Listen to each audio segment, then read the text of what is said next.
Cermin, lihat jurus. Tiba-tiba pria yang tengah berlatih itu menyerang Raden Kuning dengan jurus Bene Muyen. Gerakannya tak beraturan, memukul dan menendang berbarengan. Jurus pertama Sangkan Paraning Dumadi itu berubah menjadi ganas ketika dimainkan oleh orang yang mirip dengan Raden Kuning tersebut. Mendapat serangan dadakan, Raden Kuning sempat terperanjat. Namun, ia segera dapat menguasai keadaan dan meladeni serangan lawan dengan jurus yang sama. "Aih, mengapa engkau menyerangku, Kisanak?" tanya Raden Kuning. "Jangan banyak bertanya engkau, Raden Kuning. Terkadang tanpa alasan pun bisa menjadi alasan kita untuk melakukan sesuatu." Dua pria itu saling menyerang dengan jurus yang sama. Kedua orang yang berwajah serupa tersebut seperti orang awam yang tengah berkelahi. Pukulannya tak beraturan, seperti orang yang tidak mengerti ilmu silat. Itu adalah keistimewaan jurus Bene Muyen. Mereka berdua jual beli pukulan dan tendangan seperti orang ngawur, tetapi di baliknya terkandung gerakan tipuan yang dapat memperdaya lawan. "Kisanak, hadapilah jurus keduaku, Sanjang Sing Sae." Tiba-tiba pria yang mirip dengan Raden Kuning melompat ke belakang. Ia kemudian menutup matanya. Ya, jurus kedua Sangkan Paraning Dumadi itu memang mengandalkan indera perasa untuk mendeteksi serangan lawan. Jurus ini cenderung berfungsi sebagai jurus pertahanan.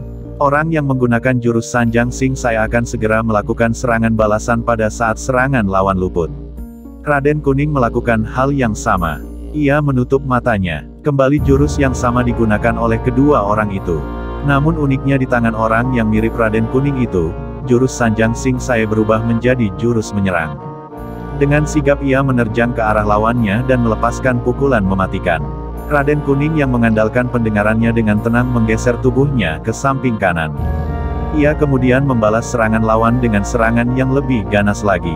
Keduanya saling serang dengan jurus Sanjang Sing Sae. "Mengapa engkau meniru semua gerakanku, Raden Kuning? Lawanlah dengan jurus lain. Aku justru ingin mengukur seberapa matang penguasaanmu atas jurus-jurus yang aku kuasai. Engkau adalah aku dan aku adalah engkau. Bukankah itu adalah makna dari semua ini?" Raden Kuning menyerang musuhnya dengan kata-kata.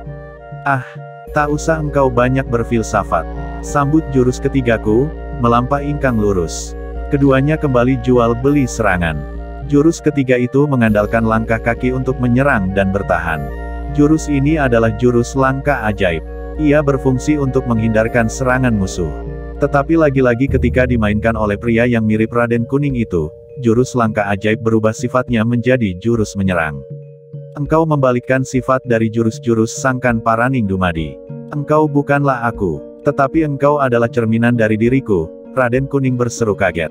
Ia baru mendapati fakta bahwa orang yang menyerang dirinya itu adalah kebalikan dari dirinya.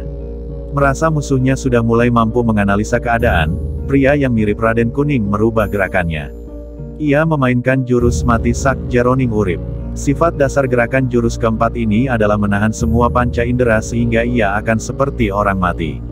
Selain dapat digunakan untuk menipu lawan, kehebatan jurus keempat itu adalah ia mampu merubah tubuh menjadi media yang luas untuk menampung sekuat apapun tenaga pukulan lawan dan membalikkan pukulan itu dengan 2 kali lipat tenaga lawan. Tak mungkin engkau dapat menipuku dengan jurus itu. Aku sangat hafal dengan semua gerakannya. Raden Kuning merubah siasatnya. Ia kali ini justru menyerang lawan dengan jurus ke-6 Jenar Ingkang Dangu. Jurus itu adalah jurus menyerang dengan melepas pukulan berisi tenaga semesta yang dapat membuat tubuh lawan menjadi seperti es. Pukulan Jenar Ingkang Dangu akan berdampak berbeda tergantung tenaga dalam yang digunakan. Jika tenaga panas yang digunakan, maka lawan yang terdampak pukulan itu akan hangus terbakar. Des! Raden Kuning yang berhasil dengan sempurna mendaratkan pukulan ke tubuh lawan, tiba-tiba terkejut. Tenaganya tersedot. Ia terkecoh dengan lawan yang tiba-tiba merubah jurusnya dengan memainkan jurus kelima, jurus bumi. Ya, jurus itu memang memungkinkan tenaga lawan tersedot. Tak mau terkecoh lagi dengan siasat lawan, Raden Kuning membuat gerakan serupa. Ia menggunakan jurus yang sama untuk menyedot tenaga lawannya. Keringat mengucur deras di wajah keduanya. Aksi saling menyedot tenaga itu berlangsung seimbang. Meskipun telah berupaya menghimpun tenaga semesta untuk menambah kekuatan jurus bumi, Raden Kuning tak juga mampu menyentuh dasar tenaga lawannya, begitu pula sebaliknya. Raden Kuning kemudian memutus tenaganya dengan menggunakan tenaga lawannya untuk mendorong tubuhnya ke belakang. Cerdik sekali keputusan yang diambilnya itu. Terimalah jurus ketujuhku, Toyo Ing Uripan. Raden Kuning kali ini mengambil inisiatif menyerang. Tak tanggung-tanggung, ia mengerahkan seluruh tenaganya untuk memukul jatuh lawan. Pria yang mirip Raden Kuning terlihat tenang.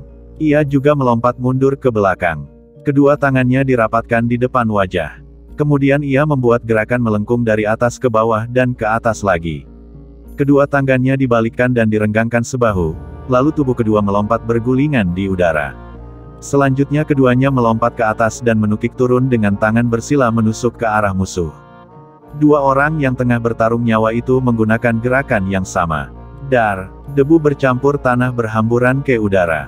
Ganas sekali efek yang ditimbulkan jurus itu. Kedua laki-laki yang bertarung itu, sama-sama terlempar mundur 5 langkah. Nafas mereka terengah-engah pertanda keduanya baru saja mengeluarkan tenaga dalam yang banyak. Pria yang mirip Raden Kuning menarik nafas panjang. Ia kembali bersiap dengan jurus ke-8 lesus Sing Purun Damel. Kedua tangannya dirapatkan di dada kemudian diangkat ke atas. Kakinya mengempos ke tanah dengan kuda-kuda pertanahan. Tubuhnya melompat ke atas kemudian berputar-putar di udara seperti gasing. Debu dan tanah beterbangan mengikuti putaran tubuhnya. Hiat, lesus Sing Purun Damel. Teriaknya membahana. Raden Kuning menyambut pukulan lawan dengan jurus pamungkasnya, Manut Gusti. Ia menggabungkan jurus pamungkasnya itu dengan Aji Medar Sukma. Tubuhnya membelah menjadi 5 bagian masing-masing melakukan gerakan takbir, sidekap, ruku, sujud dan kelimanya melepaskan pukulan maut dengan menunjuk ke arah lawan. Belum sempat kedua pukulan mereka beradu, tiba-tiba pria yang mirip Raden Kuning mengurungkan pukulannya. Ia meladeni pukulan Raden Kuning dengan jurus keempat, Mati Sak Jeroning Urip. Tak terdengar suara benturan keras akibat beradunya pukulan. Seluruh tenaga Raden Kuning diterima oleh tubuh lawannya. Betapa terkejutnya Raden Kuning ternyata tenaga pukulannya mampu disedot oleh tubuh lawan. Rupanya lawannya menggabungkan jurus Mati Sak Jeroning Urip dengan jurus bumi untuk menerima pukulannya. Kali ini Raden Kuning kehabisan akal.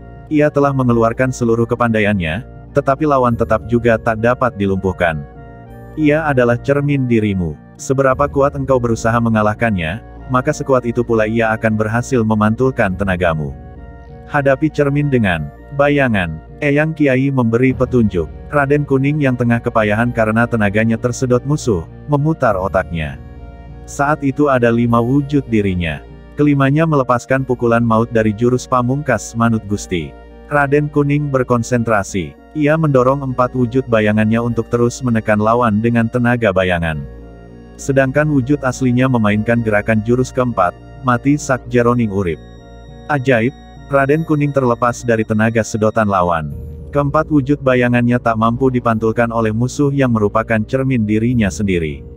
Terima kasih, Eyang Kiai. Engkau telah memberikan banyak sekali pencerahan kepada diriku. Raden Kuning menjura hormat kepada pria sepuh yang sedari tadi memperhatikan mereka bertukar jurus.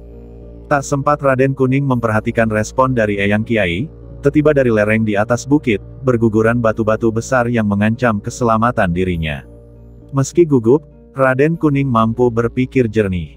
Ia kemudian gabungan jurus ke-8 lesus Sing Purun Damel dan jurus ketiga mantra sembilang, mantra matahari. Gabungan kedua jurus sakti itu ternyata mampu membuat udara di sekitar tubuhnya berubah menjadi tabir pelindung. Raden Kuning terinspirasi oleh istrinya, Putri Cala. Dengan menggunakan jurus mantra matahari, Putri Cala mampu memerintahkan ribuan ikan untuk membuat tabir pelindung dan membawa serta Raden Kuning dan Raden Gatra menyelam di kedalaman telaga sehingga bisa keluar dari Gua Sembilang. Keanehan kembali terjadi. Belum sempat batu-batu itu jatuh ke tanah, tiba-tiba dari atas langit menyambar cahaya kilat berwarna putih yang membuyarkan tabir pelindung tubuh Raden Kuning. Batu-batu besar menghantam tubuhnya. Di mana lagi aku sekarang? Raden Kuning tiba-tiba kembali terlempar ke dimensi lain.